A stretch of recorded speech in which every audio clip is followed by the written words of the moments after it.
Austin Legg was 4 when he landed in a foster home. It was no better than the home he'd been taken from. The foster dad, he never called me by my name. My name was Bastard. It just reminded me or made me feel unloved. After 2 years, Austin went back to live with his mother, where violence, neglect, and drugs ruled the home. Then, at 8 years old, he experienced another life-defining moment. His mom was murdered by her boyfriend. My grandma looking over at me, just tears all in her eyes, and she said, "Honey, your mommy's dead." It was just like every bit of emotion within me just died.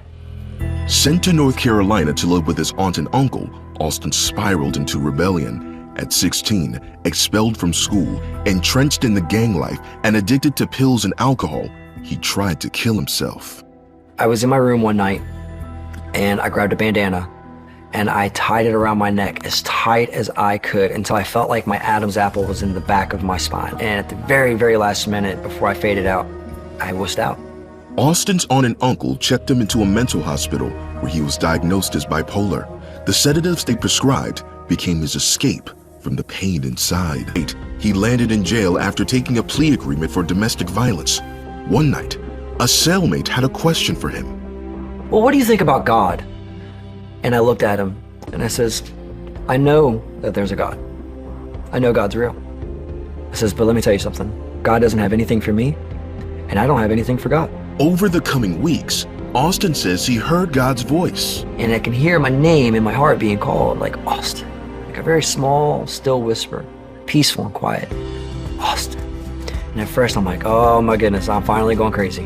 I've been in here for almost 45 days. I am going crazy. The whispers, however, continued, and Austin felt God compelling him to read the Bible. Although resistant at first, he finally started reading and came across Matthew 11:28. When I read that verse in the old King James version of it, I broke. Something inside of my heart just broke, and tears were running down my face. And at this moment, I hit my knees. I threw my hands in the air, and I told Jesus I needed him. And I gave my life to Christ on August 23rd, 2021, in the middle of a jail cell. In that very moment, everything within me changed. Everything. I stopped cussing. I stopped desiring pornography. I stopped desiring drugs. I stopped desiring alcohol. I stopped desiring the evil of life. Even then, Austin remained haunted by the life he'd lived. Soon after, he had a dream he was chained in a prison cell with other inmates when Jesus walked up to him, unlocked his chains, and washed his feet. He was renewing me. He was setting me free.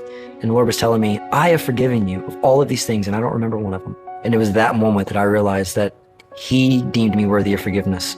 So I'm worthy to forgive myself.